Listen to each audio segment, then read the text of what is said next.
নমস্কার, এনবিপি ইউনানি আয়ুর্বেদ রিসার্চ সেন্টারের বিশেষ অনুষ্ঠানে আমাদের সকল দর্শক বন্ধুদের আরো একবার জানাবো অনেক অনেক স্বাগত। এখন একটু বেশি জোরের সাথে আমরা আপনাদের জানাবো ওয়েলকাম, একটু বেশি করে আপনাদের আমরা করব, কারণ উৎসবের মৌসুম কিন্তু একেবারে শুরু হয়ে গিয়েছে।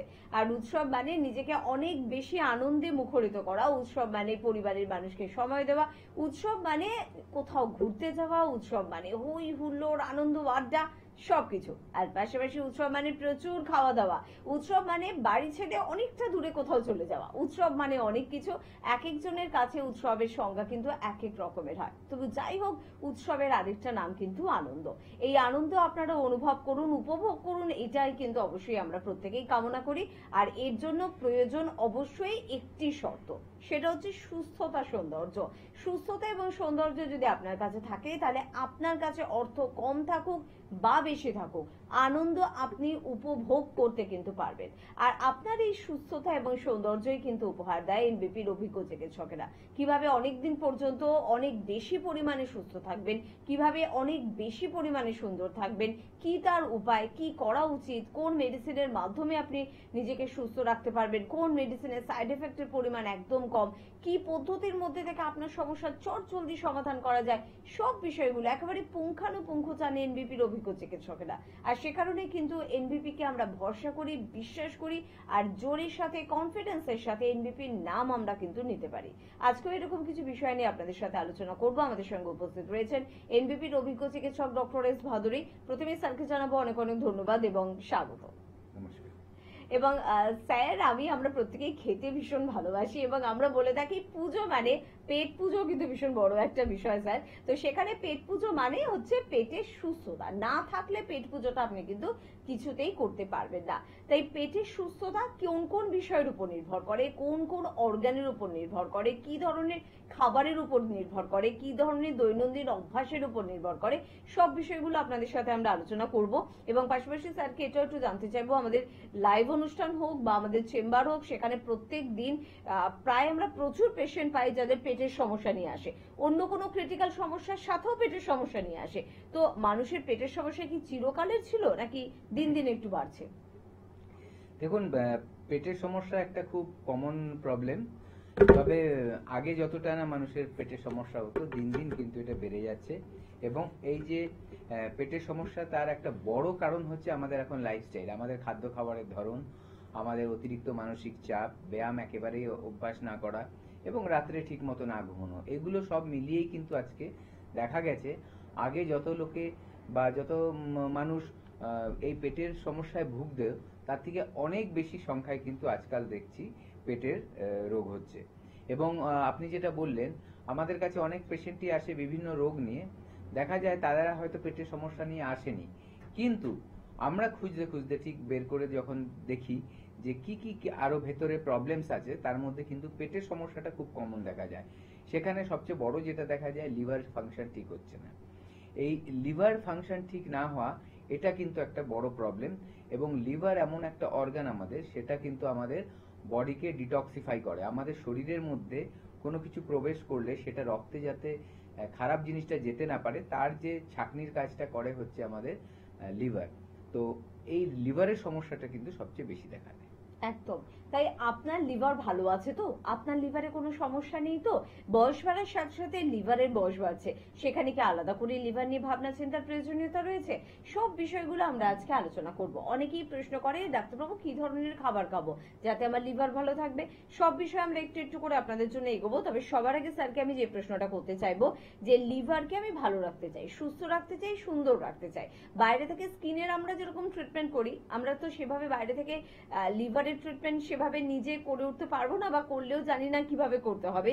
তাই লিভারের যত্ন নেওয়ার জন্য কোন কোন কাজগুলো বাধ্যতামূলক আমাদের প্রত্যেকের করা উচিত?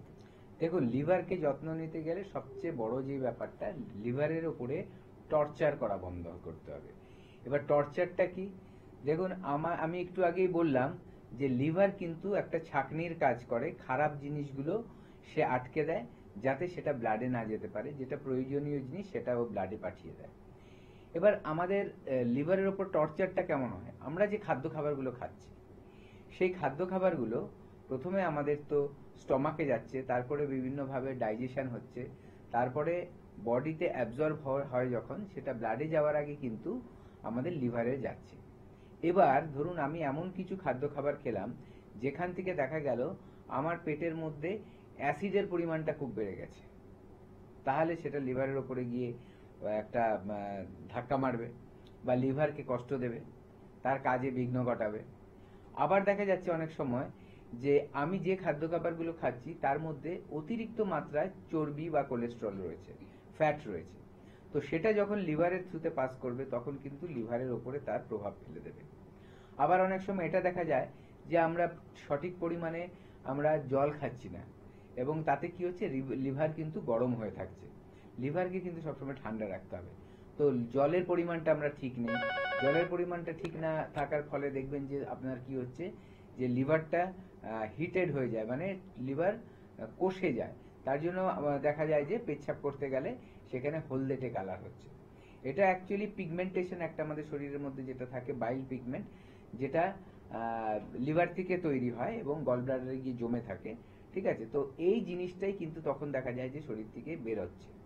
তো এগুলো বিভিন্ন কারণ, আমাদের খাদ্য খাবারের ধরনটা, তারপরে আমাদের যে ধরুন ঠিক মতো আমরা শরীরকে টেম্পারেচার মেনটেন না করা, মানে সঠিকভাবে স্নান না করা, গরমের মধ্যে ঠান্ডার মধ্যে অতিরিক্ত জামা কাপড় পরে রয়েছি কিন্তু দেখা যাচ্ছে পেট গরম হয়ে যাচ্ছে, এই কথাগুলো যে আমরা শুনতে পাই এগুলো কিন্তু এফেক্ট সব লিভারের উপরে হয়। তো এইগুলো কিন্তু আমাদের মাথায় রেখে চলতে হবে। একদম, তাহলে মাথায় রেখে চলতে হবে। স্যার তো বলে দিলেন, এবং আপনার মাথায় থাকবে, তো থাকার কিন্তু প্রয়োজনীয়তা রয়েছে। যদি আপনার মাথায় থাকে তাহলে আপনি আপনার লিভারকে সুরক্ষিত রাখতে পারবেন, ভালো রাখতে পারবেন। আর আপনি যদি শুনে ভুলে যান তাহলে আপনার লিভারের কিন্তু অবশ্যই খারাপ দশা আসতেই পারে, এটা আমরা বলতেই পারি। কেউ আছেন আমাদের সাথে, একটু দেখে নেবো। নমস্কার। হ্যালো। হ্যাঁ, কে বলছেন? হ্যাঁ, নমস্কার ম্যাডাম। নমস্কার, কে বলছেন? এই জরানগর থেকে বলছি। হ্যাঁ, কি সমস্যা? সমস্যা বলতে তো হজমের প্রবলেম হচ্ছে। কি হচ্ছে? হজমের প্রবলেম। হজমের সমস্যা হচ্ছে। আচ্ছা আচ্ছা আচ্ছা। হজমের কি প্রবলেম হচ্ছে? মানে খাওয়ার পর না পেট ভারী লাগছে। আচ্ছা, আর পায়খানা পরিষ্কার হচ্ছে? মানে মাঝে মধ্যে হয়, মাঝে মধ্যে হয় না। আর আপনার যে খাবারের যে আইটেমগুলো আপনি রেগুলার খাচ্ছেন সেটা কি খুব বেশি মানে মানে মশলা দিয়ে তেল দিয়ে রান্না করা খাবার, না খুব পাতলা খাবার খাচ্ছেন? বাড়ির খাবারই, কিন্তু একটু মশলা থাকে, ঝাল মশলা বেশি। আচ্ছা আচ্ছা, আর বাইরের খাবার খুব কেমন খান আপনি? বাইরের খাবার বলতে মানে ওই ছোকরা টোকরা মাঝে খেতে পারি, রোল চাউমিন এগুলো চলে। আচ্ছা, ঠিক আছে। আপনার এটা কতদিন ধরে হয়েছে? এটা 5-6 মাস ধরে দেখছি। আচ্ছা, আপনি শুনতে থাকুন, আমি বলছি।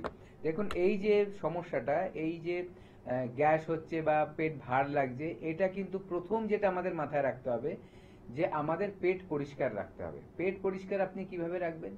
যদি আপনার মল যদি রেগুলার ডিসচার্জ হয় ঠিক মতো, আপনার যদি পটিটা রেগুলার ক্লিয়ার হয়ে যায়, সঠিক পরিমাণে হয় এবং ডেলি হয়, তাহলে কিন্তু, আর ধরনটাও যাতে তার সুন্দর থাকে, মানে সুন্দর এই সেন্সে যেমন হওয়া উচিত, মানে স্টুলটা আপনার অতিরিক্ত শক্তও হবে না, আবার একদম পাতলা হবে না, পেট খারাপ যেটা হলে যেরকম আমরা দেখতে পারি, নরম সফট স্টুল যেটা বলে, এটা একটা কিন্তু আমাদের ডাক্তারি ভাষায় বলতে হয় যে সফট স্টুল হচ্ছে ন্যাচারাল, মানে হেলদি স্টুল। ঠিক আছে, তো এইভাবে কিন্তু আমাদের এটা দেখে বুঝতে হবে, এবং পর্যাপ্ত পরিমাণে, মানে আপনি বেগ পেলো, আপনি গেলেন 1 মিনিটের মধ্যে চলে এলেন, না, এটা ঠিক হচ্ছে না। একটু সেখানে বসতে হবে। চেষ্টা করবেন যাদের এই কনস্টিপেশনের প্রবলেম, বা যারা চাইছেন আমার রেগুলার পটিটা যাতে ক্লিয়ার হয়, একই টাইমে ডেইলি যাবেন, এটা একটা হ্যাবিট করবেন, একই টাইম। প্রথম 1-2 দিন হয়তো অসুবিধা হবে।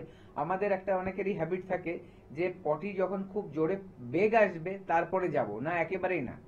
আপনি যদি হ্যাবিট, মানে হ্যাবিটটা খুব বড় একটা ব্যাপার, যে কোনো ব্যাপারেই যেটা হ্যাবিট করবেন সেটাই দেখবেন আপনার একটা শরীর সেভাবে কিন্তু অ্যাডাপ্ট করে নেবে, মানে শরীর ওইভাবে সেটাকে গ্রহণ করবে।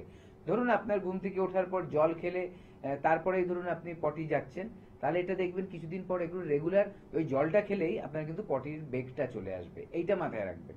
ঠিক আছে, এবার পর্যাপ্ত পরিমাণে পটি হলো কিনা সেটা দেখলেন। এইটা একটা, যদি মলটা পরিষ্কার হয়ে যায় বা পরিষ্কার না হয় তাহলে সেটা পরিষ্কার করতে হবে, যেভাবে ট্রিটমেন্ট আছে তার। দ্বিতীয়টা কি হবে, যে আবার দেখতে হবে যে আমি যে খাদ্য খাবারগুলো খাচ্ছি তার মধ্যে খুব কি অ্যাসিডিক হয় জিনিসগুলো, মানে খুব কি অম্ল ধরনের হয়। অম্ল ধরনের মানে হচ্ছে অ্যাসিডিক। এবার কোন খাবারগুলো অ্যাসিডিক একটু জানতে হবে।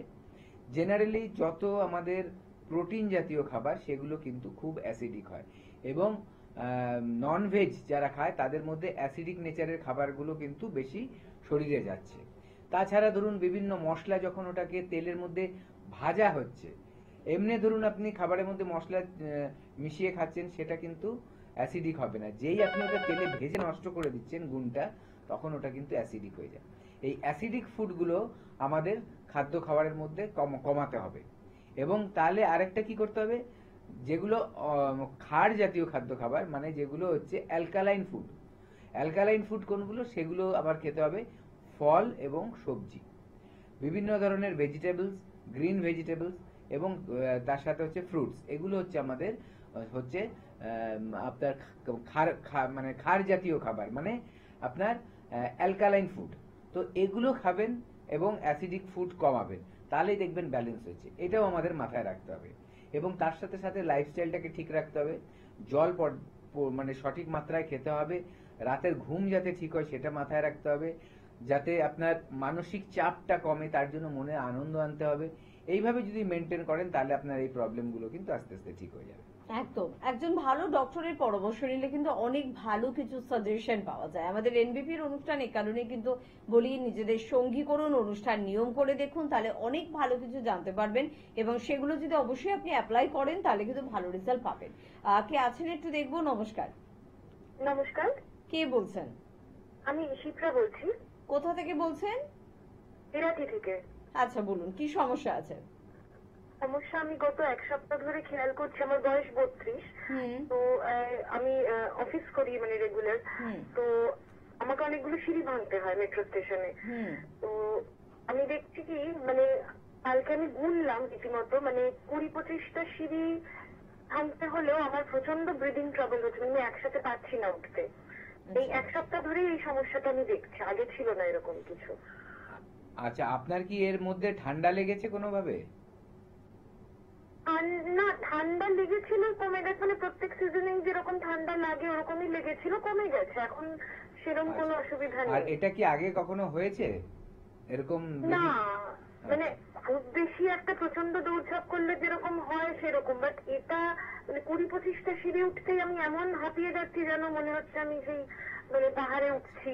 এরকম পাহাড়ে গেলে এই ব্রিদিং ট্রাবলটা আমার হয়, কিন্তু সেটা তো মানে হাই অল্টিটিউডে গেলে, বাট এখানে এরকম কলকাতার আবহাওয়ায় এটা হয়নি। আপনার বলুন আমায় একটু, আপনার প্রেসার কোনো সময় মেপে দেখেছেন? আমার প্রেসার খুব লো থাকে। লো থাকে, ঠিক আছে, আপনি শুনতে থাকুন, আমি বলছি। প্রথম কথা হচ্ছে, দেখুন অনেকের যাদের ব্রিদিং এর প্রবলেম থাকে, মানে যাদের ধরুন ইনহেলার নিতে হচ্ছে, বা অ্যাজমা আছে, বা সিওপিডি পেশেন্ট, ঠিক আছে, তাদের ক্ষেত্রে কিন্তু দেখা যায় যে এই যে একটু মানে পরিশ্রম করলেই সেটা কিন্তু একটা নিঃশ্বাসে কষ্ট হতে থাকে, দম আটকে যাচ্ছে মনে হচ্ছে। সেটা যত বেশি পরিশ্রম করা হচ্ছে তত বেশি কষ্টটা হতে থাকে। এবং সিঁড়ি বা মানে স্টেয়ার ক্লাইম্বিংটা কিন্তু একটা খুব পরিশ্রমের কাজ। এটা আমরা সাধারণত বুঝতে পারি না, কিন্তু এটা কিন্তু যথেষ্ট পরিশ্রমের কাজ, অনেক বেশি কিন্তু এফর্ট দিতে হয়। তো এটা একটা সমস্যা তাদের জন্য। একটা ঠিক আছে, তারা হয়তো ব্রিদিং প্রবলেমটা অনেকদিন ধরে ক্যারি করছে, তার জন্য ট্রিটমেন্ট আছে, সেটা করা যাবে। কিন্তু হট করে আপনার এটা হচ্ছে এবং দেখা যাচ্ছে আপনার কোনো ঠান্ডা লেগে নেই, কোনো তার মানে লাংসে কোনো রকম স্প্যাজম নেই বা কিছু নেই, তবু হচ্ছে, সেক্ষেত্রে কিন্তু আপনার একটু আমাদেরকে এসে দেখাতে হবে। অনেক সময় কিন্তু আমাদের কার্ডিয়াক সমস্যা থাকতে পারে, আজকাল যেটা অল্প বয়সেও দেখা যাচ্ছে কার্ডিয়াক সমস্যাগুলো।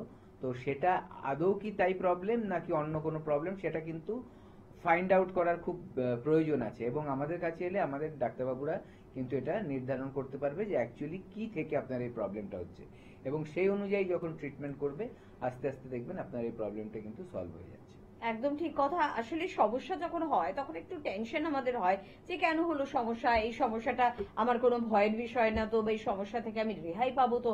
তো তাদের প্রত্যেকের জন্য বলবো, দেখুন চেম্বার কিন্তু আমাদের রয়েছে এবং আমাদের ফোন নাম্বার কিন্তু রয়েছে। মানে এনবিপির সঙ্গে আমি যোগাযোগ কিভাবে করব, অনুষ্ঠান শেষ মানে এনবিপির সঙ্গে কথোপকথন শেষ, একদম কিন্তু নয়। 9830235527 বা 37, এই দুটি নাম্বার একেবারে আপনাদের জন্য। এই নাম্বারে ফোন করুন, কথা বলুন এবং আপনার বাড়ির কাছাকাছি চেম্বার সম্পর্কে জানুন এবং যোগাযোগ করুন।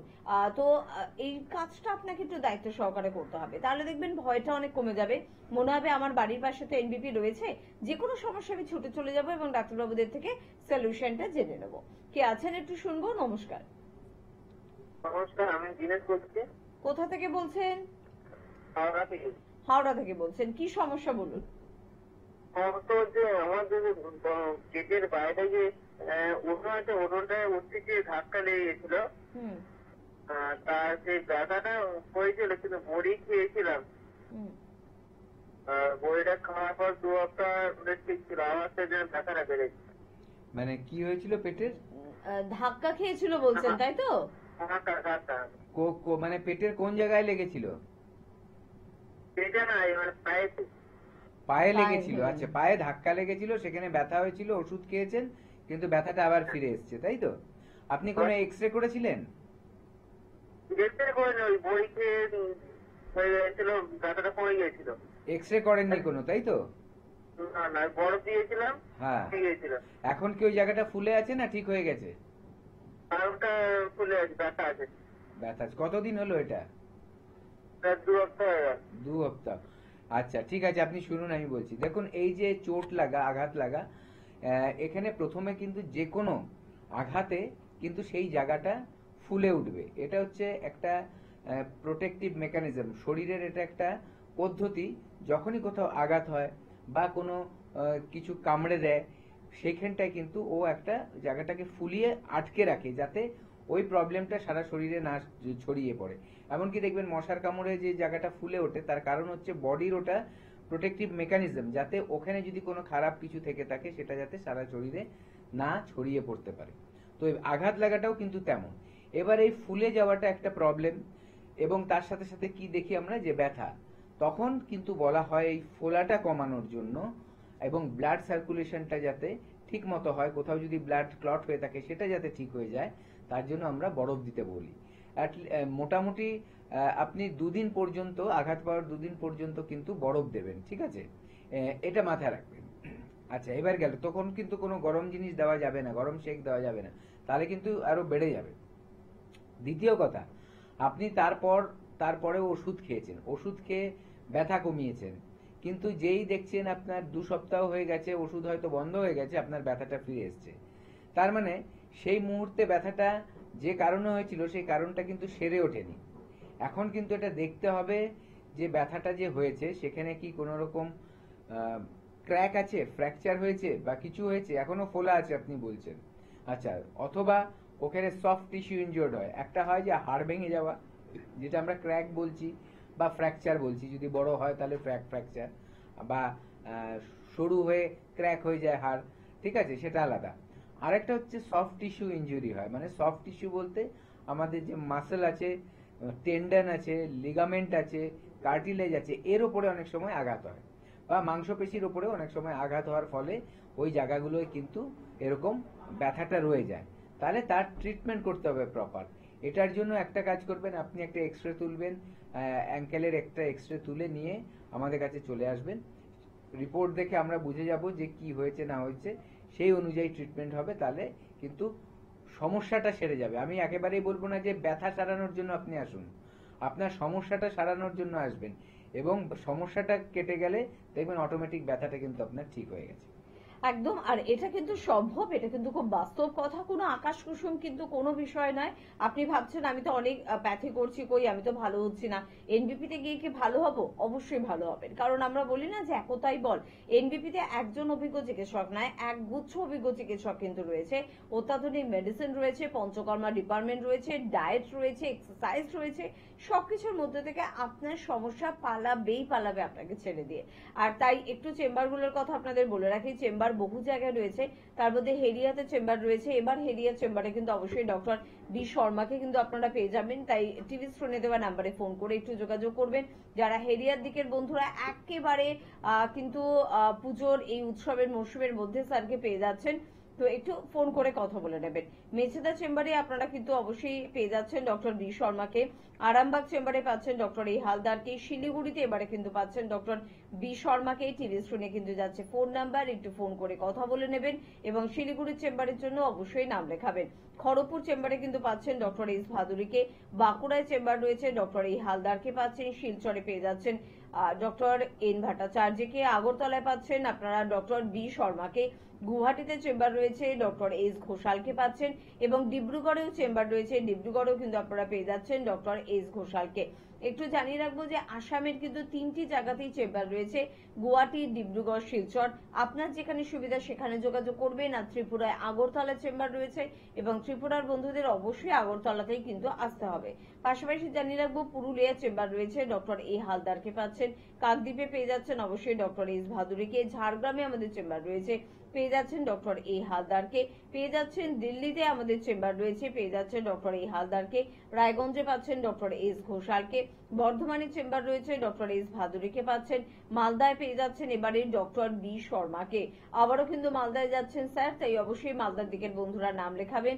বহরমপুরে পাচ্ছেন ডক্টর এ হালদারকে, বনগাঁয় পাচ্ছেন ডক্টর এস ভাদুরীকে, ক্যানিং এ পাচ্ছেন ডক্টর আর দে কে, কৃষ্ণনগরে পাচ্ছেন ডক্টর এ হালদারকে, দুর্গাপুরে পেয়ে যাচ্ছেন ডক্টর এস খানকে, পেয়ে যাচ্ছেন বোলপুর চেম্বারে ডক্টর এস ভাদুরীকে, কোচবিহার চেম্বারে পেয়ে যাচ্ছেন ডক্টর এস ঘোষালকে, আলিপুর দুয়ারে পাচ্ছেন ডক্টর বি শর্মাকে, পেয়ে যাচ্ছেন অবশ্যই জামশেদপুর চেম্বারে ডক্টর এস ভাদুরীকে, হলদিয়ায় পেয়ে যাচ্ছেন ডক্টর বি শর্মাকে। আবারও স্যার কিন্তু হলদিয়া চেম্বারে যাবে, তাই হলদিয়ার দিকের বন্ধুরা যোগাযোগ করবেন। আসানসোল চেম্বারে স্যার নিচে সবসময় থাকেন অর্থাৎ ডক্টর বি শর্মা, এবং গঙ্গারামপুর চেম্বারেও কিন্তু পেয়ে যাচ্ছেন ডক্টর এস ঘোষালকে। পাশাপাশি চেম্বার রয়েছে মধ্যমগ্রামে, হাজরাতে রয়েছে, হাতিবাগান এবং খিদিরপুরের চেম্বার রয়েছে। হাওড়ার বন্ধুরা শিবপুর, বাল্টিকুড়ি বাজার, দাসনগর এবং বেলুরের চেম্বার পাচ্ছেন। আর ভুলবেন না দক্ষিণ 24 পরগনার বন্ধুরা কিন্তু প্রত্যেক বৃহস্পতিবার করে আমতলায় পেয়ে যাচ্ছেন ডক্টর বি শর্মাকে। টিভি স্ক্রিনে দেওয়া নাম্বারে ফোন করবেন অর্থাৎ 9830235527 বা 37 এবং অবশ্যই ফোন করে যোগাযোগ করে নাম লিখিয়ে পৌঁছে যেতে হবে আপনার কাছাকাছি আপনার নিয়ারেস্ট চেম্বারগুলোতে। আমরা লিভার সংক্রান্ত বিষয় নিয়ে আলোচনা করছিলাম, স্যার অনেকগুলো দিক নিয়ে আলোচনা করলো। স্যার শুধুমাত্র একটু জানতে চাইবো যে আমার লিভার ভালো আছে নাকি খারাপ, মানে ডক্টরের কাছে যাওয়ার আগে আমরা বাড়িতে বসে কি নিজেরা একটু আন্দাজ করতে পারি? হ্যাঁ দেখুন, প্রথম কথা বলবো, যদি লিভারের কোনো সমস্যা হয় তাহলে অনেক সময় দেখা যায় যে লিভারের জায়গাটায়, যেটা আমাদের ঠিক এই যে রিব কেজ আছে তার নিচের জায়গাটা ডান দিকে, এখানে ব্যথা হয়। এটা খুব একটা সাধারণ ব্যাপার। অনেক সময় দেখবেন আপনি ছোটদেরও এটা হয় যে খাবার খেয়েছে ভরা পেটায়, তারপরে ধরুন দৌড়োদৌড়ি করছে, তখনও লিভারে কিন্তু ব্যথা হয়, এগুলো দেখা যায়। তো কোন রকম বিভিন্ন সমস্যা হয় লিভারে, তার মধ্যে একটা সাইন হচ্ছে যে আপনার লিভারে ব্যথা হতে পারে লিভারের জায়গাটায়। আচ্ছা, আরেকটা কি হতে পারে, দেখা যায় যে আপনার পেচ্ছাপের রংটা কিন্তু হলদেটে হচ্ছে, তাহলে কিন্তু আবার একটু নোটিস করতে হবে। আপনি হয়তো জল পরিমাণ মতো খাচ্ছেন কিন্তু পেচ্ছাপটা আপনার হলদেটে হচ্ছে। আরেকটা এটা দেখতে পারেন যে আপনার খিদেটা কম, খিদে পাচ্ছে না, বমি বমি পাচ্ছে, গা গোলাচ্ছে, এই সমস্যাগুলো কিন্তু আসতে পারে। তখন বুঝবেন যে লিভারের হয়তো কোনো সমস্যা হয়েছে। হ্যাঁ, সেটা কনফার্ম কখন হবে, যখন আপনি ডাক্তারবাবুর কাছে আসবেন। যখনই এরকম কোনো সিমটম দেখছেন আর এটা একদিনের থেকে বেশি থাকছে বা যে কোনো সময় হট করে আবার শুরু হয়ে যাচ্ছে, তাহলে কিন্তু বলবো একবার আমাদের কাছে এসে দেখিয়ে নেবেন, কারণ সেটা লিভারের সমস্যা হতে পারে। আমাদের কাছে এসে আপনাকে গাইড করা হবে কিভাবে ওটা কনফার্ম করা যাবে, এবং সেই অনুযায়ী কিন্তু ট্রিটমেন্টও আছে আমাদের কাছে। একদম। পাশাপাশি খুব সংক্ষেপে শুনে নেবো ফ্যাটি লিভার, মানে আমার লিভার ফ্যাটি হয়ে গেল কি করে, মানে এটা কিভাবে সম্ভব? হ্যাঁ দেখুন, লিভারের অনেকগুলো রোগ আছে, তার মধ্যে ধরুন ফ্যাটি লিভারটা আজকাল খুব কমন হয়ে গেছে। লিভারেরটা বেড়ে যায়, এটা একটা প্রবলেম যেমন। আর লিভারের যে ফ্যাটি লিভার যেটা, সেটাও কিন্তু একটা আজকাল খুব কমন সমস্যা, ঠিক আছে। এইটা আপনি বুঝতে তখনই পারবেন যখন আপনার কোনো সোনোগ্রাফি করা হবে। কিন্তু আপনি কি সিমটম দেখতে পাবেন, ব্যথা হচ্ছে গা বমি বমি লাগছে, খেতে ইচ্ছা করছে না, একবার খেলে আরেকবার খেতে ইচ্ছা করছে না, এগুলো যখন সিমটম হবে তখন তাড়াতাড়ি ডাক্তারবাবুদের কাছে কিন্তু চলে আসতে হবে। এবার লিভার ফ্যাটি হয় কেন? দেখুন, আগে আমরা শুনতাম শুধু যে যারা খুব মদ্যপান করে, অ্যালকোহল খায়, তাদের ক্ষেত্রে লিভারে ফ্যাটি হয়, ফ্যাট জমে। ঠিক আছে, ফ্যাটি লিভার মানে লিভারে ফ্যাট জমছে। এইবার আজকাল কিন্তু ছবিটা আবার একটু বদলে গেছে। আমি প্রথম শুরু করার সময় বলছিলাম যে লিভারের একটা কাজ হচ্ছে ও ছাঁকনির মতো খারাপ জিনিসটা ছেঁকে বাইরে রেখে দেয়, ব্লাডে ঢুকতে দেয় না। আমরা যে খাদ্য খাবার আজকাল খাচ্ছি, সেই খাদ্য খাবারের মধ্যে কিন্তু বিভিন্ন জিনিস আছে যেগুলো হয়তো আমাদের শরীরের জন্য ক্ষতিকারক, বা শরীরে সেটা গেলে অন্য কোনো সমস্যা আসতে পারে। তার মধ্যে কিন্তু এই যে জাঙ্ক ফুড, ফ্রাইড ফুড, বাইরের যেগুলো পাই, অতিরিক্ত চর্বি জাতীয় খাবার, এই সব জিনিসগুলো কিন্তু খুব সাংঘাতিক। এবং এটাও দেখা গেছে যে আমরা যে খাদ্য খাবার খাই তার যদি ওটা খুব বেশি মাত্রায় আমরা কার্বোহাইড্রেট খাই এবং শরীরে অতটা দরকার নেই, তাহলে কিন্তু ওটা যখন খরচা হচ্ছে না, বার্ন হচ্ছে না, তখন ওটা শরীরে কিন্তু ফ্যাট হিসাবেই কিন্তু ওটা ডিপোজিট হয়ে যাবে। তো এই যে ব্যাপারগুলো, এই ব্যাপারগুলোর জন্যই কিন্তু দেখা যায় যে লিভারে ফ্যাট জন্মাচ্ছে। তো আগে ছিল শুধু বলতো অ্যালকোহল খেয়ে লিভার ফ্যাটি হয়েছে, এখন বলে নন অ্যালকোহলিক ফ্যাটি লিভার, মানে অ্যালকোহলিক ফ্যাটি লিভার এবং নন অ্যালকোহলিক ফ্যাটি লিভার, দুরকম টাইপের কিন্তু ফ্যাটি লিভার আজকাল দেখা যাচ্ছে।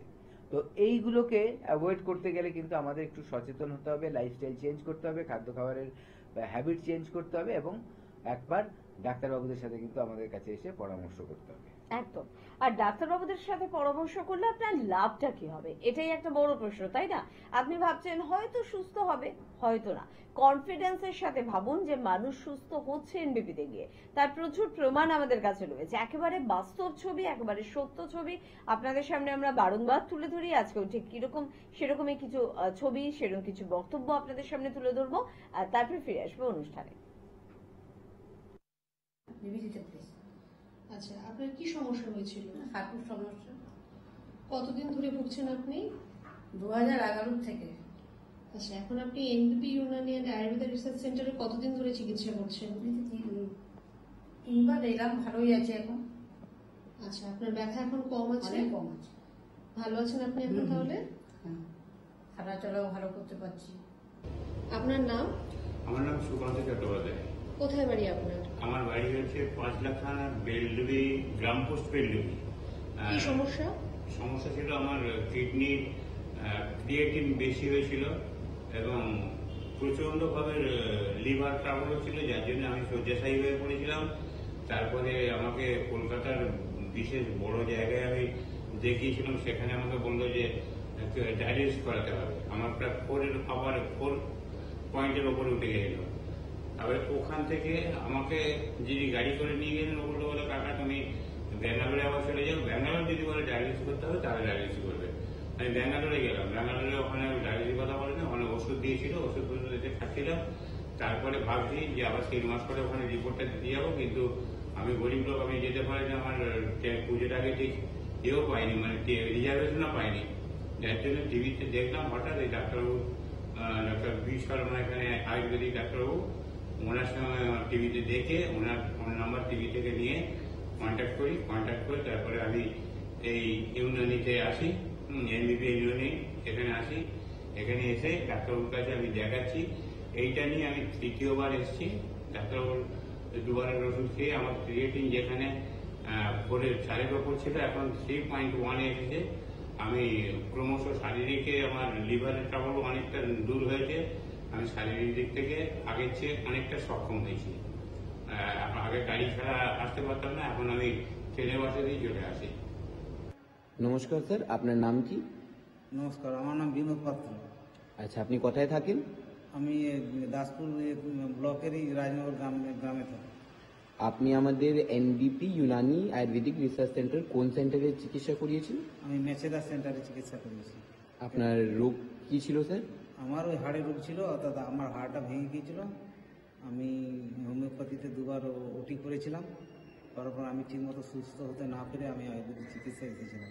আচ্ছা, আপনি কতদিন হয়েছে আমাদের সেন্টারে এসে দেখাবেন? আমি 15 দিন চিকিৎসা ছিলাম আমি। আচ্ছা, আমাদের ওষুধ খাওয়ার পর চিকিৎসার পর আপনি এখন কেমন আছেন? আমি এখনকার বলতে হলে আমার একবার আমি মনে হচ্ছে যে আমি সম্পূর্ণভাবে সুস্থ হয়ে গেছি। আমার কোনো সমস্যাই নেই বা কোনো অসুবিধাই মনে হচ্ছে না। আমি দ্বিতীয়বার চেক আপে এসে আমি এই ডাক্তারবাবুকে বললাম যে আমার কোনো সুস্থ হয়ে গেছি, কী করে হলো? আমি এইভাবে তাড়াতাড়ি করে যে সুস্থ হয়ে গেলাম, বা আমাকে ডাক্তার বললেন যে ঠিকই আছে, এখনও আপনাকে চিকিৎসা করতে। আমি তো ভাবতেই পারছি না যে এত তাড়াতাড়ি এত সুন্দরভাবে আমি এই চিকিৎসার সুস্থতা পাবো। এটা আমি খুব গর্বের বিষয় আমার। তাহলে আপনি খুশি আছেন এখানে আমি দেখা খুব করে? খুশি, এই ধরনের চিকিৎসায় আমি খুব খুশি। ঠিক। আপনার নাম? রীতা দাস। কোথায় বাড়ি আপনার? বাড়িতে। কি সমস্যা ছিল আপনার? সমস্যা ছিল আমার ওয়েট লস ছিল, একটু লিভারের সমস্যা ছিল, মানে গ্যাস অম্বলের সমস্যা ছিল। কিন্তু আমি 2 সপ্তাহ ওষুধ খেয়ে মানে 27শে অক্টোবর আমি দেখিয়েছি, আবার আমি এলাম নেক্সট 10ই নভেম্বর। এর মধ্যে আমি কিন্তু অনেক উপকার পেয়েছি। আপনি তাহলে এনবিপি ইউনানি অ্যান্ড আয়ুর্বেদ রিসার্চ সেন্টারে চিকিৎসা করে এখন ভালো আছেন? তাহলে খুবই ভালো, মানে মিরাকেল, জাস্ট মিরাকেল আর কি। আমার ক্ষেত্রে আমি বলতে পারি মিরাকেল, কারণ আমি ভাবতে পারিনি যে আমি আমার এই 2 সপ্তাহের ভেতর আমার 2 কেজি ওয়েট বেড়েছে, যেটার জন্য অ্যাকচুয়ালি আমি এসেছিলাম ওয়েট লস। আপনার নাম? আমার নাম সুনীল কর্মকার। আপনি কোথায় বাড়ি আপনার? জেলা শস্যনা, কলকাতা 61। আচ্ছা, আপনি কোন চেম্বারে দেখাচ্ছেন? আমি ল্যাস ডাউন। আচ্ছা, আপনি কোন সমস্যা নিয়ে এখানে এসেছিলেন? আমার high sugar, high pressure, spondylitis ছিল, পেসমেকার আছে, এবং আমি কিডনির জন্য ফুলে গেছিলাম। আচ্ছা, আপনি যখন এসেছিলেন আপনার ক্রিয়েটিনিন লেভেল কত ছিল? ওটা ছিল 9 কত ছিল, ওটা 10-এর একদম কাছাকাছি ছিল। আচ্ছা, এখন কত আছে? এখন 5.2 মনে হচ্ছে যত সম্ভব। কতদিন মেডিসিন? এটা 15 দিন মেডিসিন খেয়ে আমি এতটাই ভালো আছি, মানে আমি যে জায়গাটায় একদম শ্বাস নিতে পারছিলাম না, খুব কষ্ট হচ্ছিল শরীরে, আমি ম্যাডামের সাহায্যে, ম্যাডামের হেল্পে আমি প্রচন্ড ভাবে ভালো আছি। নমস্কার, এনবিপি ইউনানি আয়ুর্বেদ রিসার্চ সেন্টারের বিশেষ অনুষ্ঠানে আরো একবার আমাদের সকল দর্শক বন্ধুদের জানাবো অনেক অনেক স্বাগত। এবং আপনাদের জন্য আরো একবার আপনাদের ভালো থাকার বিভিন্ন বিষয় নিয়ে আমরা কিন্তু আলোচনা করব। সুস্থতা এবং সৌন্দর্য পাশাপাশি যেতে পারে। যতদিন আপনি সুস্থ ততদিন পর্যন্ত আপনি কিন্তু সুন্দর থাকবেন। তাই সুস্থ থাকুন এবং সুন্দর থাকুন। আর এই দুটো বিষয়ে অবশ্যই আপনাকে সহযোগিতা করছেন এনবিপির অভিজ্ঞ চিকিৎসকেরা। যে কোনো ক্রিটিক্যাল বা ক্রনিক ডিজিজ বা এমন কোনো সমস্যা যার জন্য আপনি অপারেশন করতে রাজি নন বা কোনো পেইনফুল বিষয়ের মধ্যে দিয়ে এগোতে রাজি নন, তাহলে আপনার জন্য ট্রিটমেন্ট এনবিপিতে রয়েছে। একেবারে মুখের পিম্পলসের সমস্যা থেকে ক্যান্সারের সমস্যা, অস্থির সমস্যা থেকে সুগার, প্রেশার, থাইরয়েডের সমস্যা, যে কোনো ধরনের সমস্যার সমাধান পাচ্ছেন। মানসিক সমস্যা থেকে শুরু করে আপনার নেশার আসক্তির সমস্যা বা আপনার ইনফার্টিলিটির সমস্যা, মহিলাদের সমস্যা, পুরুষদের সমস্যা, সব ধরনের সমস্যার কিন্তু সমাধান রয়েছে। তাই আপনার সমস্যার সমাধান নিয়ে বিস্তারিতভাবে বুঝে নিতে হলে স্ক্রিনে দেওয়া নাম্বারে আপনাকে ফোন করতে হবে, কাছাকাছি চেম্বারে আসতে হবে, ডাক্তারবাবুদের সাথে কথা বলতে হবে আর ট্রিটমেন্টটা স্টার্ট করতে হবে। আজকেও এরকম কিছু বিষয় নিয়ে আমরা কথা বলবো। আমাদের সঙ্গে উপস্থিত রয়েছেন এনবিপির অভিজ্ঞ চিকিৎসক ডক্টর এস ভাদুরী। আরো একবার স্যারকে জানাবো অনেক অনেক ধন্যবাদ এবং স্বাগত। নমস্কার। বিভিন্ন রকমের বিষয় নিয়ে আমরা আলোচনা করি এবং সুস্থতা এবং সৌন্দর্য দুটি দিক নিয়ে পাশাপাশি আমরা এগোনোর চেষ্টা করি। এবং আমরা বহুবার পেটের বিভিন্ন সমস্যা নিয়ে আলোচনা করেছি এবং পেটের সমস্যার মধ্যে অন্যতম হচ্ছে লিভারের সমস্যা। ফ্যাটি লিভারের সমস্যা নিয়ে প্রচুর মানুষের প্রচুর প্রশ্ন থাকে এবং স্যারের থেকে এই প্রশ্নটা একটু করবো স্যার, যে যখন আমার ফ্যাটি লিভারের প্রবণতা এসে গেছে বা আমার লিভার অসুস্থ হয়ে গেছে, তখন কিছু সিমটমস এর মধ্যে দিয়ে বা ডাক্তারবাবুদের কাছে গিয়ে আমি বুঝে নিলাম আমার সমস্যা আছে, কিন্তু যখন ফ্যাটি লিভার আমার হলো, মানে সেটা কতদূর বাড়বাড়ন্ত পর্যায়ে পৌঁছতে পারে বা সেটা আমার কি কি ক্ষতি করতে পারে? দেখুন, ফ্যাটি লিভার হলে প্রথমে তো আমাদের হজমের সমস্যা হবে, ডাইজেশনের সমস্যা হবেই। তার সাথে সাথে আরেকটা আছে যে আমাদের যে লিভার যে তার নিজের কাজগুলো যেগুলো করছে তাতেও কিন্তু ব্যাঘাত ঘটবে। ঠিক আছে, এবার এই যে ফ্যাটি লিভার এরও কিন্তু আবার গ্রেড আছে। গ্রেডটা কি হচ্ছে, প্রথমে আমাদের নর্মাল শুনলাম যে ফ্যাটি লিভার, তারপরে হচ্ছে গ্রেড 1, গ্রেড 2, গ্রেড 3, এরকম করে ফ্যাটি লিভারের স্টেজ গ্রেডগুলোকে আলাদা করা হয়েছে, মানে কতটা খারাপ আছে, ঠিক আছে, এবং বা কতটা ফ্যাট জমে আছে তার উপরে, এভাবে আলাদা করে গ্রেড করা হয়। আচ্ছা, এরপরে কিন্তু আর দেখা যাবে কোনো গ্রেড 4 বলে কিছু নেই। তখন কিন্তু নতুন রোগের দিকে সেটা কিন্তু টার্ন নিয়ে নেবে। এই যে ফ্যাটি লিভার তখন কিন্তু আরো নতুন রোগের দিকে চলে যাবে। এমনকি অনেক সময় দেখা যায় মানুষের কিন্তু সিরোসিস অফ লিভার যেটা বলি আমরা, সেটাও হয়ে যায়। তো এটা কিন্তু এতটাই মানে লিভারের সমস্যা কিন্তু এতটাই বড় যে এটাকে আপনি যদি অবহেলা করেন তাহলে কিন্তু আপনার পরে সাফার করতে হবে। লিভার এমন একটা অর্গান যার কাজটা হচ্ছে এমন যে সে নিজেকে খুব তাড়াতাড়ি রিপেয়ার করতে পারে, ঠিক আছে? তারপরেও তাহলে আমরা কতটা টর্চার করি, তার উপরে কতটা আমরা মানে ক্ষতি করছি আমাদের লিভারকে, যে একটা টাইমের পর সে আর নিজেকে সারিয়ে তুলতে পারে না। তখন গিয়ে কিন্তু এই সব রোগগুলো একটার পর একটা আসতে থাকে এবং তার থেকে একটা থেকে আরেকটা বড় রোগ, তার থেকে আরেকটা বড় রোগ, এমনকি লিভার ক্যান্সার পর্যন্ত কিন্তু আমরা দেখতে পাই।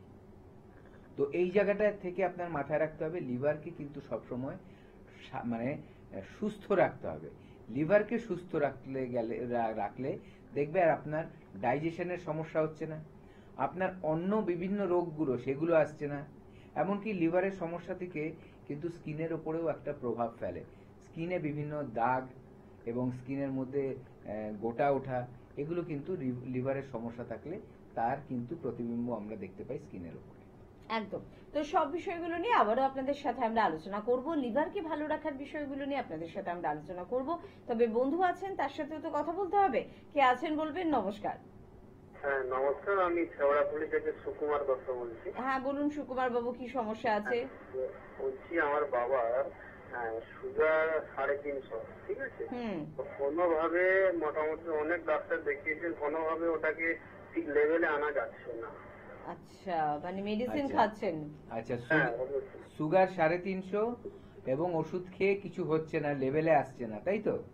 একদম। মানে ওষুধ খাবার পরেও আপনার ওটা বাবার বেড়ে থাকছে, তাই তো? আসল কারণটা হচ্ছে অন্য জায়গায়। আপনি শুনতে থাকুন, আমি বলছি। দেখুন, এই যে যখন সুগারের সমস্যা হয় আমরা কি জানি যে সেখানে ইনসুলিনের ঘাটতি পড়ছে, অথবা দেখা যাচ্ছে ইনসুলিন রেজিস্ট্যান্স হয়ে যাচ্ছে, সেখানে ইনসুলিনটা ঠিকমতো কাজ করতে পারছে না। দুটো ক্ষেত্রেই কি হয়, সুগারের মাত্রাটা ব্লাডের মধ্যে বেড়ে থাকে এবং আমরা দেখতে পাই তখন টেস্ট করলে যে ব্লাডের মধ্যে সুগারটা বেড়ে গেছে। এবার বাইরে থেকে তখন কি করা হয়, ওরালি মানে ট্যাবলেটের মাধ্যমে ইনসুলিন সাপ্লাই করা হয়, যেটা ব্লাডে গিয়ে সুগারের লেভেলটা কম দেখাবে। অথবা আরেকটা করা হয় কি, ইনজেকশন দেওয়া হয় যাতে ব্লাডে ইনসুলিন পৌঁছে যাচ্ছে এবং সেটাকে কন্ট্রোল করছে। কিভাবে? যে ইনসুলিনগুলোকে ফাংশনাল করে দিচ্ছে। কিন্তু প্রথম কথা হচ্ছে আমাদের এইটা জানতে হবে অনেক সময় কেন ওষুধ খেয়েও কাজ হচ্ছে না। তার কারণ হচ্ছে যেখান থেকে ইনসুলিনের ক্ষরণটা হয় সেই কোষগুলোই কিন্তু ড্যামেজ হয়ে আছে। প্যানক্রিয়াসের মধ্যে বিটা সেল নামক কিছু সেল আছে, সেই সেলগুলোর কাজ হচ্ছে ইনসুলিন তৈরি করা এবং যখন প্রয়োজন পড়ে ইনসুলিনটা সাপ্লাই হয় ব্লাডের মধ্যে। সেইটা যদি খারাপ হয়ে থাকে তাহলে আপনি আজকে যতটাই ওষুধ খাচ্ছেন দেখবেন সেটা কালকে কাজ করবে না, পরে আরো ওষুধের ডোজ বাড়াতে হবে, তারপরে ওরাল ট্যাবলেট ছেড়ে ইনজেকশনে চলে যেতে হবে, কিন্তু কোনো পার্মানেন্ট সলিউশন হবে না। আয়ুর্বেদে কি করছে, একটা রুট কজকে কিন্তু ধরে তার চিকিৎসা হচ্ছে, সিমটোমেটিক রিলিফ না। ইনসুলিন সুগার বেড়ে গেছে ইনসুলিন দাও, এটা নয়। এখানে কাজ হচ্ছে যে জায়গা থেকে ইনসুলিনটা বেরোয়, যে কোষ থেকে ইনসুলিনটা বেরোচ্ছে সেটাকে সুস্থ করে দিতে হবে। সেটাকে যতটা সুস্থ করা যাবে তত দেখা যাবে যে তার কাজ কি, ইনসুলিন ক্ষরণ করা। সেই ইনসুলিন ক্ষরণ করবে যখন প্রয়োজন হবে শরীরে। এইভাবে করে কিন্তু ট্রিটমেন্ট হয় আয়ুর্বেদা এবং এনবিপি ইউনানি অ্যান্ড আয়ুর্বেদ রিসার্চ সেন্টারে এই জিনিসটাই কিন্তু আপনি পাবেন। এলে প্রপার আয়ুর্বেদিক পদ্ধতিতে ট্রিটমেন্ট পাবেন, যেখানে কিন্তু আপনাকে একদম সঠিকভাবে রুট কজ থেকে ট্রিটমেন্ট করা হবে। একদম একেবারে গোড়া থেকে চিকিৎসা, এটা কিন্তু অবশ্যই আমরা শিখেছি এনবিপির কাছ থেকে। এবং রিপোর্ট বেসড ট্রিটমেন্ট, টাইমের মধ্যে আপনাকে সুস্থ করা একটা নির্দিষ্ট সময়ের মধ্যে, অর্থাৎ সারা জীবন আমি ওষুধ খাচ্ছি তো খাচ্ছি, কোনো রকম আশার আলো খুঁজে পাচ্ছি না, কোনো গন্তব্য স্থল খুঁজে পাচ্ছি না, তা কিন্তু নয়। ডাক্তারবাবুরা মোটামুটি আপনাকে একটা আন্দাজ দিয়ে দেবে যে এতদিন পর্যন্ত আপনি যদি মেডিসিন ঠিকঠাক ভাবে খান তাহলে আপনি একটা ভালো রেজাল্ট পাবেন। এই সব কিছু পাওয়ার সুযোগ কিন্তু রয়েছে এনবিপিতে এলে। তাই পৌঁছে যান আর ভালো থাকুন, আর নতুন একটা ট্রিটমেন্টের স্বাদ অনুভব করুন। কে আছেন বলবেন? নমস্কার। হ্যাঁ নমস্কার। কে বলছেন? হ্যাঁ আমি বর্ধমান থেকে বলছিলাম। হ্যাঁ বলুন, কি সমস্যা আছে? হ্যাঁ সমস্যা হচ্ছে আমার মানে গায়ের মানে ফুসকুড়ির মতো বেরালো, চুলকে দিতেই মানে যেগুলো ফেটে গেছিল ওইগুলো এটা মানে ইনফেকশনের মতো হয়ে গেছিল। তো বর্তমানে সেটা মানে ভালো হয়ে গেছে, কিন্তু ওটা কালো ছপ দাগটা থেকে গেছে। আচ্ছা আচ্ছা আচ্ছা, আপনি একটা ওই এখন কি আর ওখানে চুলকোয় বা কিছু হয়? হ্যাঁ মাঝখানে মাঝখানে একবার চুলকায় সেটা। আর কোনো খোসার মতো কিছু ওঠে? হ্যাঁ মানে উঠেছিল, একবার উঠেছিল খোসার মতো। আচ্ছা আপনি শুনতে থাকুন, আমি বলছি। দেখুন এই যে প্রবলেমগুলো, কালো হয়ে গেছে আপনি, তারপরে যেটা বললেন ওখানে চুল করছে এখনো, আবার খোসার মতো উঠেওছে, এটা একটু দেখুন স্কিনের প্রবলেমগুলো একটু চোখের সামনে দেখার ব্যাপার আছে কিছু কিছু বিষয়। এইটা এমনও হতে পারে যে আপনার কোনো ইনফেকশন হয়েছে, ফাঙ্গাল ইনফেকশন হয়েছে, বা কোনো কিছু যেটা আমরা বলবো মানে স্কিনের যে বিভিন্ন রোগগুলো থাকে সেগুলো হয়েছে, অথবা বলবো স্কিনের আরেকটা বড় রোগ যেটা সোরিয়াসিস। এই সোরিয়াসিস হয়েছে কিনা সেটাও কিন্তু দেখার দরকার আছে।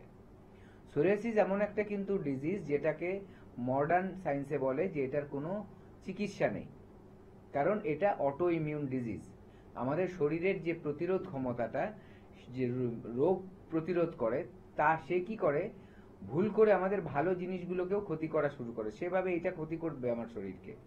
ঠিক আছে, সেটা এরকম সোরিয়াসিস হতে পারে। অনেক সময় দেখা যায় যে ভিটিলিগো মানে সেতি, সেটাও তাই। এমনকি বলছে যে রিউমেটয়েড আর্থ্রাইটিস, সেটাও তাই। আবার যে অনেকের মাথায় চুল পড়ে যাচ্ছে, টাক পোকা হয়েছে বলছে, সেগুলোও তাই। তো এরকম ব্যাপারগুলো কিন্তু আছে যেগুলোকে বলা হয় যে অটো ইমিউন ডিজিজ। আয়ুর্বেদ বলছে যদি আমরা বডিকে ডিটক্সিফাই করতে পারি, শরীরের থেকে বর্জ্য পদার্থগুলো সরিয়ে দিতে পারি, তাহলে কিন্তু শরীর অটোমেটিক সুস্থ থাকবে, শরীর শরীরের নিয়মে চলবে। তো সেজন্যই আমাদের কাছে এই সোরিয়াসিসের ট্রিটমেন্ট হয়। কি করতে হবে আপনার? এটার জন্য একবার আসতে হবে, এসে দেখাতে হবে সামনাসামনি। ডাক্তারবাবুরা দেখবে, দেখে যদি ওটা ডায়াগনোসিস করে ফেলা হয় যে হ্যাঁ এটা সোরিয়াসিস আছে, তো আপনার কি করতে হবে তারপরে সেই অনুযায়ী ট্রিটমেন্টটা চলবে। এবং যদি ডিটক্সিফিকেশনের দরকার পড়ে বডিতে, সেই ডিটক্সিফিকেশন প্রসেসও কিন্তু আমাদের রয়েছে এখানে, যেটাকে বলা হয় পঞ্চকর্মা থেরাপি। আয়ুর্বেদিক পঞ্চকর্মা থেরাপির মাধ্যমে বডি ডিটক্স করে নিলে দেখা যায় যে কোনো রোগ খুব তাড়াতাড়ি সারে, রিকভারি হয়, এবং যে কোনো ট্রিটমেন্টের রেজাল্ট কিন্তু অনেক ভালো হয়। একদম।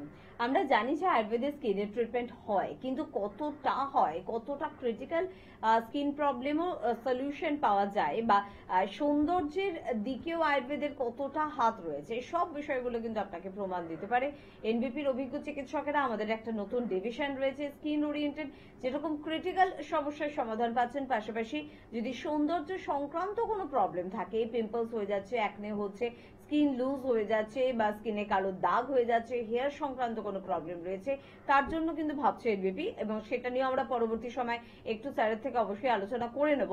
তার জন্য কিন্তু হেল্পলাইন নাম্বারে ফোন করতে হবে। কে আছেন একটু বলবেন? নমস্কার। নমস্কার, হ্যাঁ বলুন, কি সমস্যা আছে? নমস্কার। বলছি আমার নিজের পরে পরে মাথাটা যন্ত্রণা করে। আচ্ছা, কিছুদিন পর পর মাথাটা যন্ত্রণা করে, তাই তো? হ্যাঁ। আচ্ছা, আপনার প্রেসার মেপেছেন? হ্যাঁ নরমাল আছে না? কোনো প্রেসারের ওষুধ টষুধ খাওয়া হয়? না না, আমি কিছু খাই না। আচ্ছা, আপনার বয়স কত? বয়স 35। আপনার কাজের কি ধরন, কিরকম কাজ হয়, আপনি কি করেন? ওই কারেন্টের কাজ করি। হ্যাঁ, কারেন্টের কাজ করি, কারেন্টের কাজ। আচ্ছা, আপনার কি মাথা অনেকক্ষণ ঝুঁকিয়ে রাখতে হয়, বা অতিরিক্ত মাথা উপর দিকে করে রাখতে হয়, এরকম কাজের ধরন আছে? হ্যাঁ, মাথা নিচে করে কাজ করতে হয়। নিচে কাজ করতে হয়। দেখুন, অনেক শুনতে থাকুন, আমি বলছি। অনেক সময় কি হয়, এই যে আমাদের ঘাড়ে স্পন্ডেলাইটিস হয়, স্পন্ডেলাইটিস হলে কি হয়, আমাদের ঘাড়ের যে কার্ভটা মানে ঘাড়ের যে শেপটা, সেই শেপটা কিন্তু নষ্ট হয়। এবং যখনই শেপটা নর্মাল থাকবে না, সেখানে কি হবে, হাড়ে হাড়ে চাপ খাবে। হাড়ে হাড়ে যখনই চাপ খাবে তখন কিন্তু ওই জায়গাতেই যে নার্ভগুলো গেছে তার উপরে চাপ লাগবে এবং কিন্তু ব্যথা হতে পারে, মাথা ঘোরাতে পারে, বমি বমি ভাব লাগতে পারে। এবার যত বেশি ওটা চাপ খাবে, যত বেশি ওটা খোঁচা খাবে নার্ভগুলো, তত বেশি কিন্তু এই সমস্যাগুলো হতে পারে। এইটা একটা গেল। অথবা আপনার যে বলছেন মাঝে মাঝে মাথা ব্যথা করে, সেটা এমনও হতে পারে যে আপনার সাইনাসের প্রবলেম আছে, সেখান থেকেও মাথা ব্যথা হতে পারে। ঠিক আছে, এইগুলোর জন্য কিন্তু প্রথম যেটা করতে হবে, একবার আপনার আসতে হবে। আরেকটা ব্যাপার আছে, মাথায় অনেক সময় ব্যথা একটা সাইড করে হয়, এই সাইড নাহলে এই সাইড এরকম ব্যথা হয়, সেটা দেখা গেছে মাইগ্রেনের ব্যথা, যেটা নার্ভ থেকেই হয়। তো এই যে আলাদা আলাদা ব্যথাগুলো মাথার মধ্যে হতে পারে, তার মধ্যে আপনার কোনটা হয়েছে সেটা জানতে হলে অবশ্যই কিন্তু আমাদের কাছে আসতে হবে, এসে আমাদেরকে দেখাতে হবে। আমাদের এখানে ডাক্তারবাবুরা যখন দেখবে, দেখার পর আপনার একটা কনক্লুশনে যাবে যে সঠিক কোন কারণে ব্যথাটা হচ্ছে, এবং সেই কারণটার ট্রিটমেন্ট যখন করানো হবে অটোমেটিক ব্যথা কিন্তু চলে যাবে। একদম।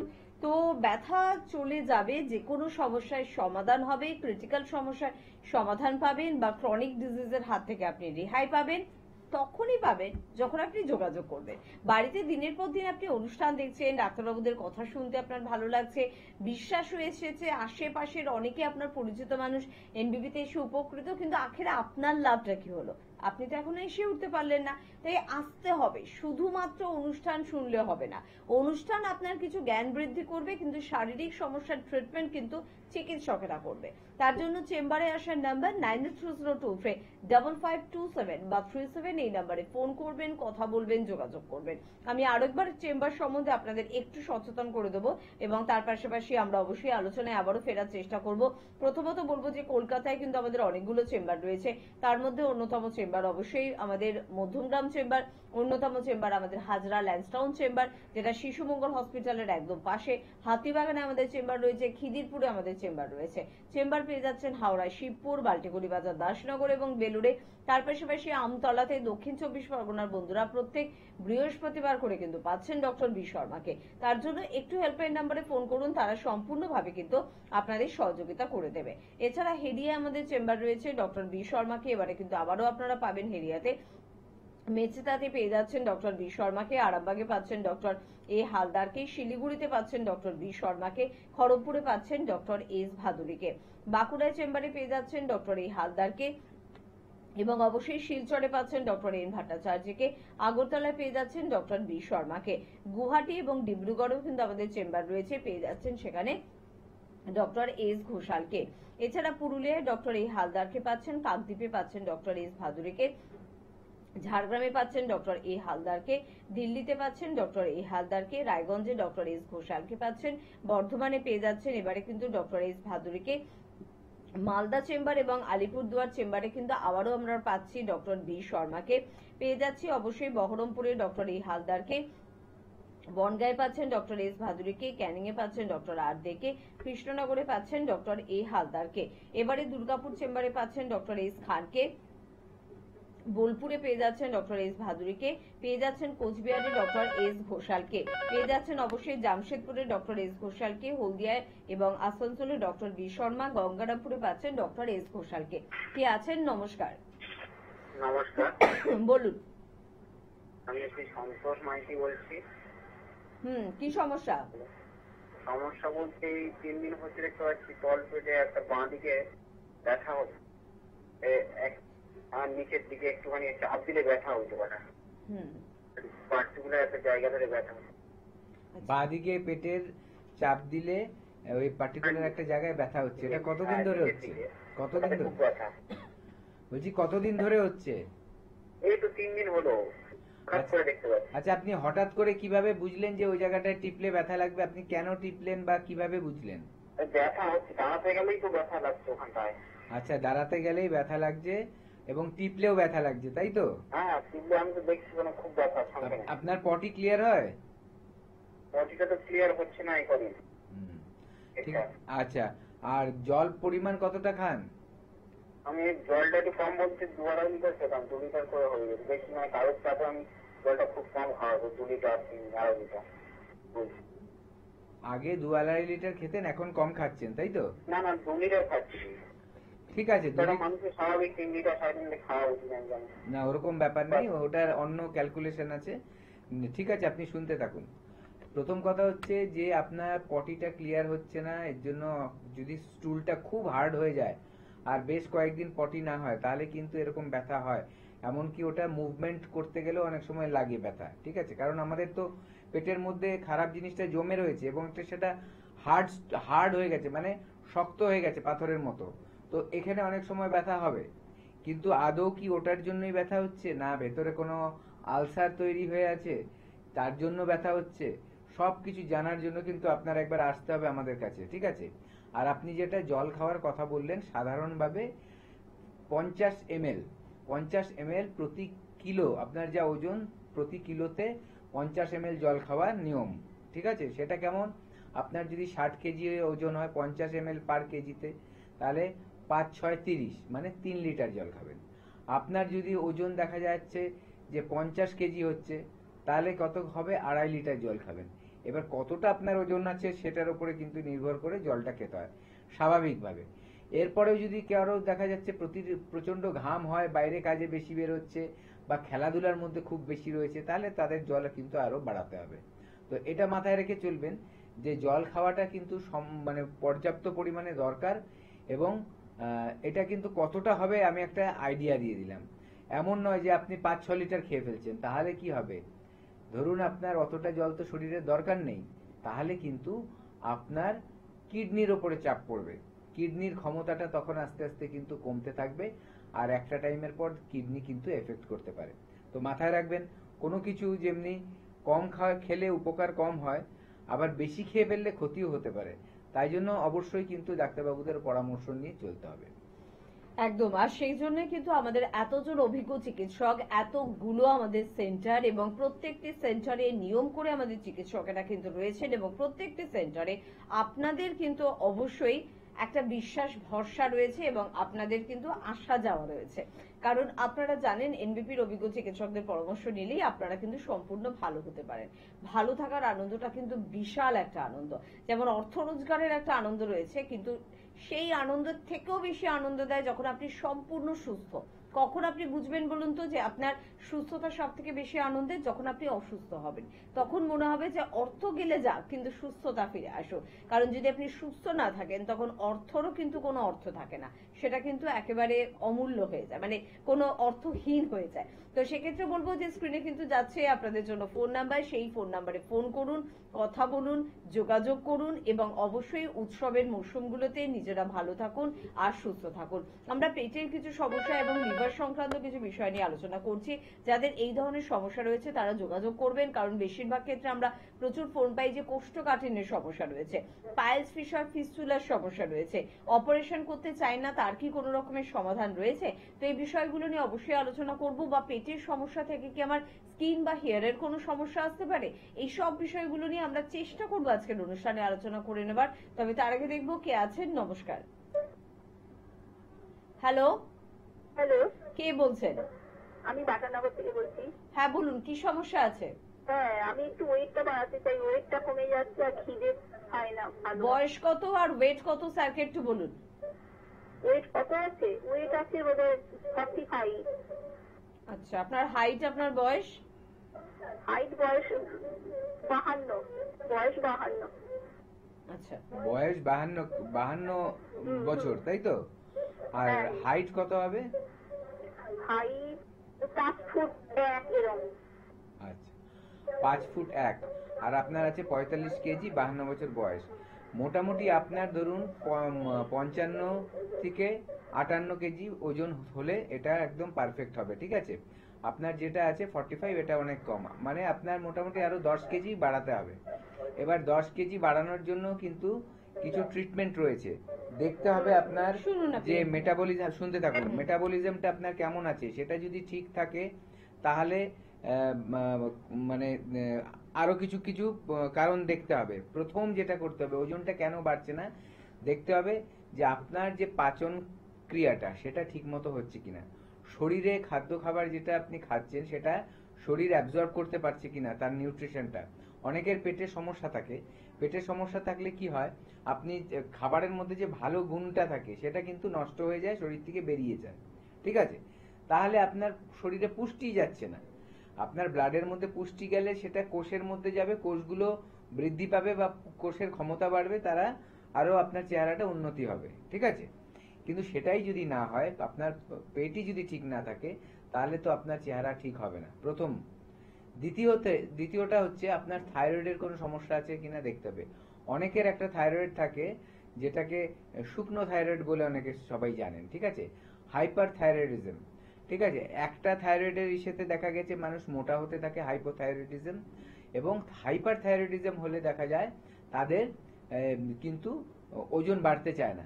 আরো তাদের কিছু সিমটম বলে দিচ্ছি। হাইপার থাইরয়েডিজম যাদের আছে তারা রোগাটে চেহারা হবে এবং খুব চঞ্চল প্রকৃতির হবে, মানে এক জায়গায় বসে থাকতে পারবে না, খালি মানে এখান থেকে ওখানে যাবে, এই কাজ ওই কাজ করে বেড়াবে, রেস্ট নিতে চাইবে না তারা, রেস্ট নিতে তাদের কোনো ইন্টারেস্ট নেই, বা ঘুম ঠিক মতো হবে না, রাতভর জেগে থাকবে, অনেক রাতে ঘুমোবে, এরকম ব্যাপারগুলো থাকবে। ঠিক মোটা থাইরয়েডের যে ঘটনাগুলো তার ঠিক উল্টো। মোটা থাইরয়েডে কি হয়, মানুষ অলস হয়ে যায়, লেথার্জি, যেখানে বসলো ওখানে শুয়ে পড়তে চায়, ঠিক আছে? এই ব্যাপারগুলো। আবার তার সাথে কি হয়, তারা মোটা হচ্ছে এবং দেখা যাবে খাবার হজম ঠিক মতো হচ্ছে না, মেটাবলিজমটা ঠিক মতো হচ্ছে না। তো এইগুলো কারণ থাকতে পারে। আবার তৃতীয় একটা কারণ থাকতে পারে, যদি দেখা যায় গাইনোকোলজিক্যাল কোনো প্রবলেম আছে। অনেকেরই দেখা যায় অতিরিক্ত মাত্রায় সাদা স্রাব যদি হয়, নিঃসরণ হয়, তাহলে কিন্তু সেই সব মহিলাদের ক্ষেত্রে দেখা যাচ্ছে যে তাদের একটা কাট চেহারা, মানে তাদের চেহারার মধ্যে কোনো জৌলস নেই, তাদের স্কিনের মধ্যে কোনো প্রাণ নেই, এরকম কিন্তু দেখতে পাওয়া যায়। তো কি কারণে আপনার এই সমস্যাটা হচ্ছে সেটা জানতে গেলে আপনার কিন্তু একবার আমাদের কাছে এসে ডাক্তারবাবু। হ্যাঁ বলুন বলুন, নমস্কার, কে বলছেন? নমস্কার, আমি ভদ্রেশ্বর কালীবাড়ি থেকে বলছি, চট্টোপাধ্যায়। হ্যাঁ বলুন, কি সমস্যা?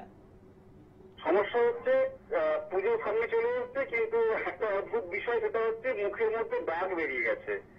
এবার এই পুজোর সময় এরকম দাগ খুব বাজে লাগছে। কি দাগ, কি রকম দাগ বেরিয়েছে? একটা লাল লাল টিপ টিপ টিপ টিপ দাগ এসছে, যেটা প্রায় সপ্তাহখানেক ধরে মানে রয়েই গেছে দাগটা। আচ্ছা, লাল দাগ হয়েছে এবং তার সাথে গলার কিছু অংশ হয়েছে। এবার পুজোর সময়টা এরকম দাগ থাকলে তো বাইরে বেরোনা মানে খুব দায় হয়ে যাচ্ছে। আপনি একটা কাজ করুন, আপনার বাড়ি কোথায় বললেন? ভদ্রেশ্বর। ভদ্রেশ্বর। আচ্ছা, আপনার কালীবাড়ি, মানে আপনার একদম হুগলি ডিস্ট্রিক্ট। ঠিক আছে। হুগলিতে আমাদের কোথায় কোথায় চেম্বার আছে আপনি হেল্পলাইন নাম্বার একটু জেনে নেবেন, ঠিক আছে? এবং একদম হবে, আপনি একবার চলে আসুন, এসে আমাদেরকে দেখান, ঠিক আছে? দেখানোর পর আমরা আপনাকে কি ট্রিটমেন্ট করতে হবে সেভাবে আপনাকে গাইড করা হবে। শুনুন, আপনি একটু টিভির সামনে যান দাদা, টিভির সামনে যান। আর আপনার জন্য সবার জন্য বলবো যে 9830235527 বা 37 এই দুটি নাম্বার একটু টিভি স্ক্রিন থেকে একটু নোট করুন। এবং স্যার অবশ্যই ডক্টর এস ভাদুরী আমাদের সঙ্গে রয়েছেন। তিনি কিন্তু স্কিন ওরিয়েন্টেড বিভিন্ন এই ধরনের দাগ, ছোপ বা স্কিন লুজ হয়ে যাচ্ছে, রিঙ্কলস এর সমস্যা, আনওয়ান্টেড হেয়ার, যেগুলো আমাদের মহিলা বা পুরুষের বিভিন্ন রকমের স্কিন ওরিয়েন্টেড সমস্যা থাকে। বা আপনি যে বললেন পুরুষ হয়ে মুখে দাগ আসছে, পুজোর সময় বেরোবো কি করে, একদম 100% খাঁটি কথা। তো সেক্ষেত্রে বলবো যে আপনি স্যারের সঙ্গে যোগাযোগ করুন এবং অবশ্যই এর সলিউশন কি হবে সেটা চেম্বার থেকে স্যার কিন্তু আপনাকে জানিয়ে দেবেন। আমরা বারবার বলছি, এনবিপির একটা নতুন ডিভিশন আমাদের লায়ালিগেন্স, এবং লায়ালিগেন্স এই ধরনের সমস্যারই তো সমাধান করছে স্যার। হ্যাঁ অবশ্যই, আমাদের লায়ালিগেন্সে কিন্তু স্কিন, হেয়ারের যে কোনো সমস্যা যেগুলো আপনার সৌন্দর্যকে ব্যাঘাত ঘটাচ্ছে সেগুলো সবগুলোর কিন্তু ট্রিটমেন্ট হবে। চুল পড়ে যাচ্ছে, চুল সময়ের আগে পেকে যাচ্ছে, চুলের মধ্যে নতুন করে চুল আসছে না, চুলে খুশকি রয়েছে, এগুলো সব ট্রিটমেন্ট হবে। স্কিন দেখুন, স্কিন অনেকের বয়সের ছাপ পড়ে যাচ্ছে, স্কিনের মধ্যে কালো দাগ চলে আসছে, দেখা যাচ্ছে স্কিনটা ঝুলে গেছে, কপালে ভাঁজ চলে আসছে। মহিলাদের ক্ষেত্রে অনেকের দেখবেন যে পুরুষদের মতো দাড়ি গোফ তৈরি হচ্ছে, এগুলো এরকম সবকিছু, এবং স্কিনের সৌন্দর্য, গ্লো, সবকিছুর কিন্তু ট্রিটমেন্ট আপনারা লায়ালিগেন্সে পেয়ে যাবেন। একদম। আর অবশ্যই কিন্তু যারা আমাদের বেলুড়ের আসতে পারেন, যারা কিন্তু হুগলির বন্ধুরা রয়েছেন, ওদিকে আরামবাগেও যেতে পারেন। খুব ভালো হয় যদি বেলুড়ে চলে আসুন, লালবাবা কলেজের একদম অপোজিটে আমাদের চেম্বার রয়েছে। একটু হেল্পলাইন নাম্বারে ফোন করুন, আপনাদের হেল্প করে দেওয়া হবে। আর বাকি চেম্বারগুলো নিয়েও অ্যাড্রেস জানতে হলে একটু হেল্পলাইন নাম্বারে ফোন করবে। আজকে এই পর্যন্তই। ধন্যবাদ জানাবো আপনাদের, ধন্যবাদ জানাবো স্যারকে। নমস্কার।